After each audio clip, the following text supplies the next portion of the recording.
ඉරිසියාව කියන එක ගිහි අය තුලත් තියෙනවා, පැවිදි අය තුලත් තියෙනවා. බොහෝ දුරට ගිහියෝ පැවිද්දන් ඉරිසියා කරනවා අඩුයි. ගිහියෝ ඉරිසියා කරන්නේ ගිහියන්ට. පැවිද්දෝ ඉරිසියා කරන්නේ පැවිද්දන්ට. ඊළඟට තමන්ගේ අයට ඉරිසියා කරන්නේ තමන්ගේ අය. ඥාතින් ගොඩාක් එකතැන ඉන්නවා කියලා හිතන්න. ඒ ඥාතින්ගෙන් එක්කෙනෙක් තට්ටු දෙකට ගෙයක් හදනවා. ඔක්කොටම දැනෙනවා, ඒක රිදෙනවා. හැබැයි ඔතනින් අලුත් ඉඩම් කෑල්ලක් අරගෙන පිටින් මහත්තයෙක් ඇවිල්ලා ගෙයක් හදනවා තට්ටු දෙකට. කතාව වෙනවා හොඳ පෝසත් මිනිහෙක්. කෝටිපතියෙක්. මෙහිට මාවන් ඉතින් ඉඩම් ගන්න. ඒකට මොකොත් ඉරිසියා නැහැ. තමන්ගේ කෙක් හැදුවොත් ඕක ඉස්සර හිටියේ කොහොමද? මේ තමයි මේ ඉරිසියාවෙන් අධර්ම රාගයේ විෂම ලෝභයේ සහිතව කෙලිස් වැඩි වෙවි යන සත්වයා තුල බුද්ධ ශාසනය අතුරුදහන් වෙන්න ඔන්න මෙන්න තියෙන කාලේ ඉරිසියාව මිනිස්සු තුල වැඩි වෙනවා. ඉරිසියාව මිනිස්සු තුල වැඩි වෙනවා. ඒ ඉරිසියාව වැඩි වුණාට පස්සේ අපි එක් එක්කෙනාට දොස්පරොස් කියලා වැඩක් නැහැ. ඉරිසියාවට කියනවා සුව නොවන රෝගී කියලා. ඉරිසියාවට කියනවා ගැමි සුවඳ කියලා. නොයෙක් නම් තියෙනවා. ඒ නිසා මම අද විශේෂයෙන් මේක දේශනා කරන්න ගත්තේ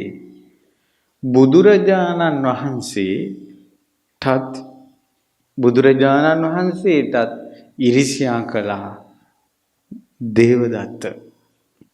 බුදුරජාණන් වහන්සේ ළඟ පැවිදි වුණ දේවදත්ත බුදුරජාණන් වහන්සේ සංඝයාට බණ කියනකොට ඉරිසියා කළා.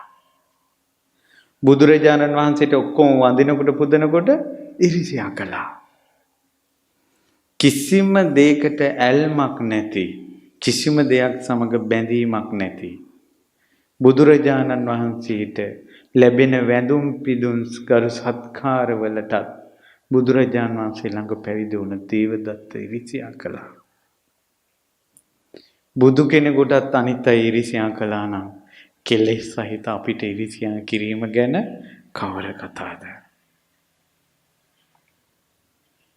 ඒවා හැටි කියලා හිතපු ගමන් ඉරිසියාවේ ප්‍රශ්නේ ගිනිදැල් නිවෙනවා.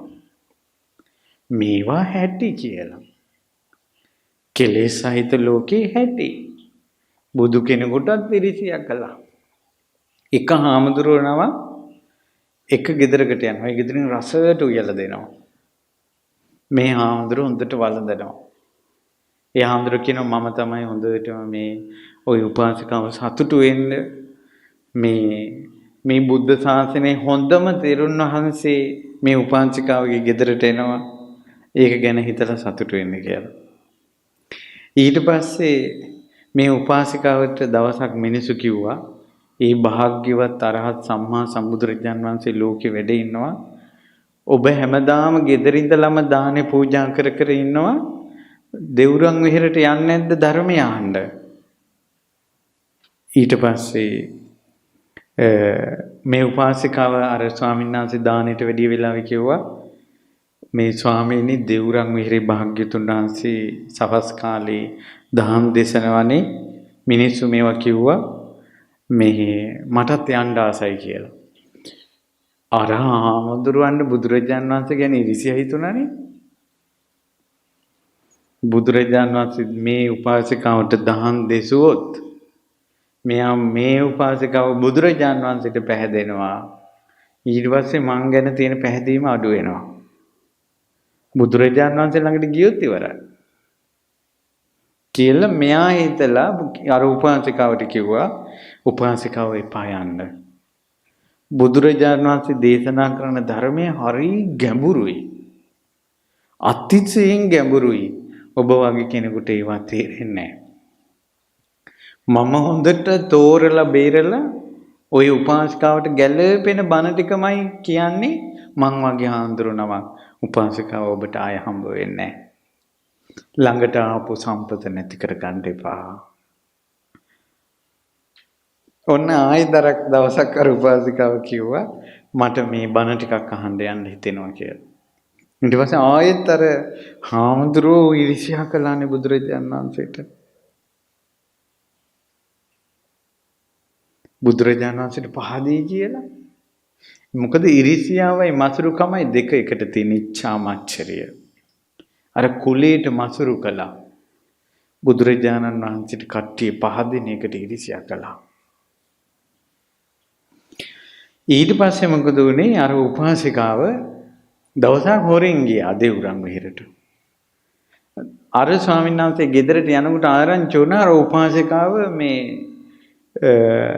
බණහන්න ගියා කියලා. පාත්‍රේ ගහක එල්ලුවා ලහියේ දුවගෙන ගියා. මගදී මල්ල ගන්නම් කියලා. ඊර්ෂ්‍යාවේ බලය කොහොමද කියලා හිතන්න. ඒ වේගෙන් යන අර හාමුදුරුවෝ දැන් ඒ උපාසිකාව බණ අහනවා බුදුරජාණන් වහන්සේ දහම් දේශනාව. එතකොට අර හාමුදුරුවෝ දැක්ක ගමන් ඉන්න තැන අමතක වුණා. කෑ ගහලා කිව්වා ස්වාමීනි භාග්‍යතුන් වහන්සේ ওই පොඩ්ඩක් කිව්වම ඇති ওই ගෑන්ට මොලයක් නැහැ තේරෙන්නේ නැහැ කිව්වා. අර හිඳලා කෑ ගහගෙන දැන් බණ කියන්න උගන්වන්නේ කාටද? බුදුරජාණන් වහන්සේට උගන්වන්න හැදුවා. ඒ වෙලාවේ බුදුරජාණන් වහන්සේ මේ කෙලෙස් වල ස්වභාවයට ගරහා ධම්මපද ගාථාවක් වදාලා. ඒ ගාථාවේ මර උපාසිකව සෝවාන් වුණා. ඉතින් බුදුවරුන්ටත් ඔහොම වුණා නම් අපි ගැන කවර කතාවද? ඊට පස්සේ දෙව්රම් විහෙරේ ධම්සභා මණ්ඩපේ කතා වුණා. මේ දේවදත්ත හරි ඉරිසියයිනේ කියලා.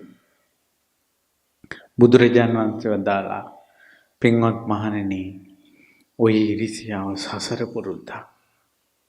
ඕන්න ඉරිසියා කරන්න ගත්තොත් එක සසරට යනවා. පින්වත් මහණෙනි බොහෝ අතීතේ මගදී රජ කෙනෙක් වෙලා ඉපදිලා හිටිය ওই දේවදත්ත. ඒ කාලේ බෝධිසත්වයෝ සුදුම සුදු පාට ලස්සන ඇත් රාජ්‍යයේ. මේ දේශනාව තියෙන්නේ ලොකු ස්වාමීන් වහන්සේගේ ජාතක කතා පරිවර්තනයේ 13 වෙනි පොතේ. දුම්මේද ජාතකය කියලා. දෙවෙනි ජාතක කතාව එකේ. එතකොට පින්වත් මහණෙනි ඒ සුදුම සුදු හස්ති රාජයා සර්වාභරණයෙන් සැරසුවාට පස්සේ බබලන්න ගන්නවා.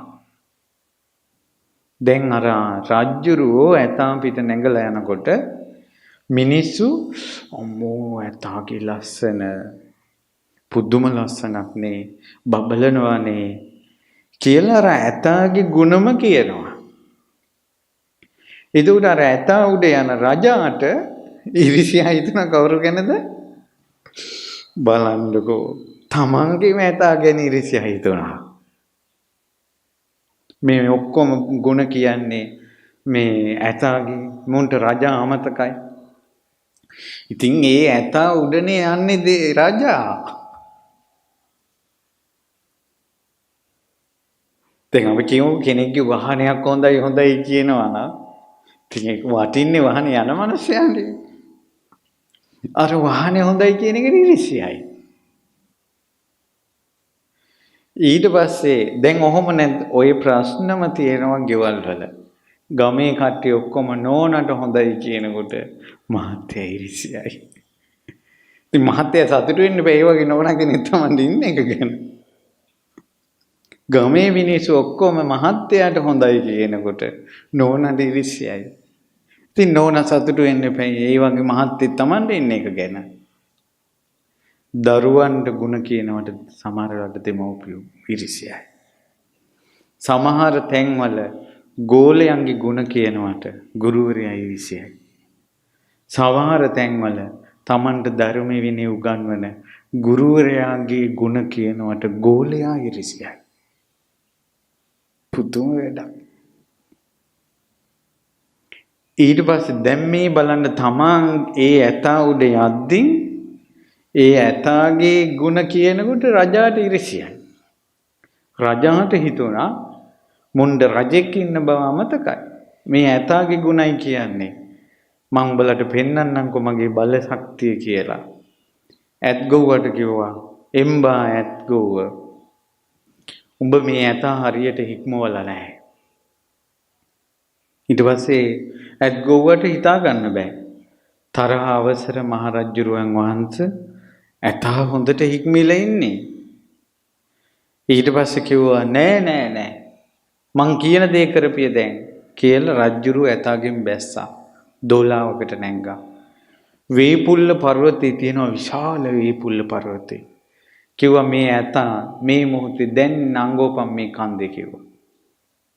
අර මහ විශාල කන්දේ ඒ මොහොතේ ඇතා ගියා. ඇතා ඉච්චර හික්මිලා ඉන්නේ කිසි ප්‍රශ්නයක් නැහැ. ඇත් ගොව්ව ඇතා පිට නැගලා ගියා. දැක්කද ඇතාට ඉරිසියා කරපු ගමන් තමන් නොදැනීම බිමට බැස්සා. ඉරිසියා කරන්නේ යමකින්ද ඒකෙන් තමන් ඈත් වෙන බව බලන්න. ඉරිසියාවේ කර්ම විපාකේ තමයි තමන් යමකට ඉරිසියා කළොත් ඒකෙන් තමන් ඈත් වෙනවා. ලස්සන කෙනෙකුට ඉරිසියා කළොත් තමන් ලස්සනෙන් ඈත් වෙනවා. සසරට ලස්සනක් හම්බ වෙන්නේ නැහැ. ලස්සනට ඉරිසියා කළොත් තමන්ට ලස්සන හම්බ වෙන්නේ නැහැ. කොච්චර ලස්සනට ඇඳත් ලස්සන නැහැ. අපි දැකලා තියෙනවා ලස්සන ඇඳුම් ඇඳලා ඉන්නවා සමහර අය ලස්සන නැහැ. පුදුම වෙලා. තව ඕනම කැත කෙනෙක් ලස්සන ඇඳුමකින් ලස්සන කරන්න පුළුවන් නේ. සමහර අය ඉන්නවා මොන්න මේකප් එක දැම්මත් ලස්සන වෙන්නේ නැහැ. කර්මය. ලස්සනට ඉරිසියා කළා. ලස්සනට ගෙයක් හදලා තියෙනුට ඉරිසියයි. ඉරිසියාවේ කර්ම විපාකේ තමයි තමන් යමකටද ඉරිසියා කරන්නේ ඒකෙන් ඈත් වෙනවා. ඒත් ලස්සන ගෙයක් හදලා තියෙද්දි ඉරිසියා කිරීමේ විපාක තමයි තමන්ට ලස්සන ගෙයක් හදා ගන්න බෑ. හොඳ ප්ලෑන් එක ගහලා හොඳ ලස්සන ගෙයක් හදන්න ප්ලෑන් කරනවා. අවසානයේ බලනකොට මොකද්ද එකක් හැදෙන්නේ. ගේ ලස්සන නැහැ. ගෙවල් ලස්සනට තියාගන්න බැරි සංසාරේ ලස්සන ගෙවල් තියෙන අයට ඉරිසියා කළා. ඊට පස්සේ හොඳ රස්සාවක් Tamanට සුදුසු තැන ලැබෙන්නේ නැති සංසාරේ අනිත් අය ඉහළට යන එකට ඉරිසියා කළා. Tamanට ලැබෙන්නේ නැහැ ඊට පස්සේ. හොඳ කටහඬක් තියෙන කෙනෙකුට ඉරිසියා කළොත් Tamanට හම්බ වෙන්නේ නැහැ. හැබැයි යම් කෙනෙක් ඉරිසියා නැද්ද? ඒ කර්ම විපාකේ ආවොත් තප්පරෙන් ලෝකෙම ප්‍රසිද්ධ වෙනවා. උදාහරණයක් ගත්තොත් ළඟදීන් අර ගීතයක් කියලා දියණියක් ප්‍රසිද්ධ වුණේ. දුවෙක් ලෝකෙම ප්‍රසිද්ධ වුණ සින්දුවක් කියලා. ඒකට දැන් ඉරිසියාව තියෙන අය හිතනවා ඇයි ඌට වැඩි ලස්සන සින්දු නැද්ද? ඕක සින්දුවක්ද? ඕකේ අර්ථයක් තියනවාද? කියලා එක එක කයි කතන්දර හදනවා. නෑ, එතන තියෙන එකම එක දෙයයි. ඒ දුව සසරේ ඉරිසියා කරලා නෑ. තප්පරෙන් ප්‍රසිද්ධ වෙනවා. මේ ලෝකේ හොඳට හෝ නරකට හෝ යම්කිසි කෙනෙක් ඉක්මනට ප්‍රසිද්ධ වෙනවද? ප්‍රසිද්ධ වෙන්නේ ඉරිසියා නොකිරීමේ පිනකට. මේ ජීවිතය හොඳක් කරන්න පුළුවන් නරකක් කරන්න පුළුවන්. නමුත් එයා වේගෙන් ප්‍රසිද්ධ වෙන්නේ ඉරිසියා නොකිරීම කියන පින නිසා. පැහැදිලිද මම කියන එක? පින්වතුනි මේ ඉරිසියාව කියන්නේ භයානක පාප කර්මයක්. කරන්න නම් එපා. ඒ නිසා දැන් අර දුවගෙත් අපි දකින්න ඕනේ එයා සංසාරේ ඉරිසියා කළා නැහැ. එයාගේ පින ලස්සනයි නම් එයාගේ පින. දක්ෂයි නම් එයාගේ පින. ළමයිට ඉරිසියයිනේ සමහර අය. අපිටම කියලා තිනවා මේ අපි මේ අනුන්ගේ ළමයි හොඳට ඉගෙන ගන්නවා අපේ ළමයි තමයි ඉගෙන ගන්න නැත්තේ. එතකොට අර ඉගෙන ගන්න ළමයෙකුට තියෙන ඉරිසියාව. ඒකේ කර්ම විපාක Tamanට දක්ෂතා පිහිටන්න නැතුව යනවා. ඒ නිසා මේ අලුත් අවුරුද්දේ හිතට බලවත්වම ගන්න ඕන මම නම් ඉරිසියා කරන්නේ නැහැ කියලා. එතකොට දැන් අර රජා දැන් ඉරිසියා කළා ඇතාගෙන් බිමට බැස්සා. ඇතාට ආදරෙන් ඉන්න ඇත්ගොව පිටේ නැංගා. දැන් අංගපංකව කන්දේ. දැන් රජුරෝ දෝලාවෙන් උස්සගෙන එනවා ඇතා කන්දේ නගිනවා. ඒ කන්දේ ලෝකාන්තේ වගේ ලොකු ප්‍රපාතයක් තියෙනවා. වේපුල්ල පර්වතයේ එක්තරා ප්‍රදේශයක. අන්න ඒ ප්‍රපාතේ ළඟට ගෙනියලා රජුරෝ කිව්වා දැන් මේක කකුල් තුනෙන් හිටවපන් එක කකුලක් උස්සවපන්. රජුරෝ හිතුවේ බැලන්ස් නැති වෙලා ප්‍රපාතෙන් වැටේ කියලා. ඇතාව මරන්න ප්ලෑන් කළේ. ඊට පස්සේ ඇතා එක කකුලක් ඉස්සුවා. අතාට බැලන්ස් එක තියෙනවා. ඊට පස්සේ කිව්වා හරි. කකුල් දෙක පිටිපස්ස කකුල් දෙක තියලා උඩ ඉස්සරහ කකුල් දෙක උස්සපන් කිව්වා. ඒ විදිහටත් ඉස්සුවා. දැන් ඉස්සරහ කකුල් දෙක තියලා පිටිපස්ස කකුල් දෙක උස්සපන් කිව්වා. ඒත් ඉස්සුවා. තනි කකුලෙන් හිට ගණන් කිව්වා. මේ අර කන්දෙන් පෙරලන්න කරන උපක්‍රමය. තනි කකුලෙමුත් හිටගෙන හිටියා ඇතා. ඊට පස්සේ රජුරු කිව්වා එහෙම නෙවෙයි. කකුල් හතරම නවාගෙන හිටපන් ආකාශයේ. දැන් කරන්න බැරි දෙයක් නෙවෙයි කියන්නේ. ඊට පස්සේ ඇත් ගොව්වට තේරුණා රජුරු ඉරිසියාවට ඇතා මරන්නමයි මේ දේ කරන්නේ කියලා ඇත් ගොව්වා. ඇතාගේ කනට කොඳුරලා කිව්වා පුතේ උඹ හොඳට හික්මුණ ඇතේ පින්වත් ඇතේ. මුළු ජම්බුද්වීපයේ ඉන්න සුදුම සුදු තනි ඇතා උඹ. මේ රජා උඹට ඉරිසියයි. මේ උඹගේ පිටේ යන්න මේ රජාට පින නැහැ. මගේ පුතේ උඹ බය නැතුව මේ ප්‍රපාතයට පැනපන්. උඹගේ පිනකින් උඹ බේරෙනවාමයි කියලා කිව්වා. අර ඇතා මේ කන්දෙන් මෙහෙම පැන්නා. පාහිනකට අහසේ හිට්ටා. බිමට වැටෙන්නේ නැතුව. ඊට පස්සේ අහසේ ඉඳලා ඇත් ගොව්වා රජාට කියනවා පාපී රජ තෝ තමන්ගේම ඇතාට ඉරිසියා කළා. මේ වාගේ මහා උතුම් පින්වන්ත අහසේ රඳින ඇතෙක් උඹ නැති කරගත්තා. උඹගේ පාපය උඹ කරාම එයි කියලා දොස් කියලා අර ඇතාට කිව්වා මගේ පුතේ උඹ බරණැස් නුවරට යන් කියලා. රජගහ නුවර ඉඳලා අහසෙන්ම බරණැස් නුවරට ගිහිල්ලා බරණැස් නුවර රජුරුවන්ගේ මාලිගාවේ ආකාශයේ හිටියා. ඊට පස්සේ රජුරුවන්ටයි රාජපුරුෂයන්ටයි ආරංචි වෙලෙනකොට අහසේ ඇතෙක් මගේ පිනට ආපු කෙනෙක් නම් බිමට බහින්න කියලා ආරාධනා කළා. බිමට බැස්සා. ඇත්ගොව්ව සියලු විස්තර කිව්වා. සියලු විස්තර කිව්වට පස්සේ ඒ රජුරෝ ඉතාමත් සතුටටපත් වෙලා තමන්ගේ රාජ්‍ය කොටස් 3කට බෙදලා තමන් එක රාජ්‍යයක සම්පත් භුක්ති විඳා ඇත්ගොව්වට එක කොටසක් දුන්නා අනිත් සම්පූර්ණ සම්පත්තියෙන් ඇතා පෝෂණය කළා. ඒ ඇතා ඒ රාජ්‍යයට ලැබුණ දවස් ඉඳලා අවශේෂ රටවල් වල රජවරු ඒ රජුරවන්ට යටත් වුණා. කෙටි කාලයක් යනකොට ඇතාගේ පින් බලයට ඒ රජුරෝ මුළු ජම්බුද්වීපේම අගරජ බවට පත් වුණා. බුදුරජාන් වහන්සේ වදාලා අර ඉරිසියා කරපු රජුරුව තමයි දේවදත්ත. ඒ ඇතා බෝධිසත්වයෝ පොහොණු කරපු කෙනා ආනන්දයන්. ඒ වගේම අර ගියේ රජ කෙනෙක් ගාවට බරණැස් නුවර ඒ රජුරෝ සාරිපුත්තයන් වහන්සේ.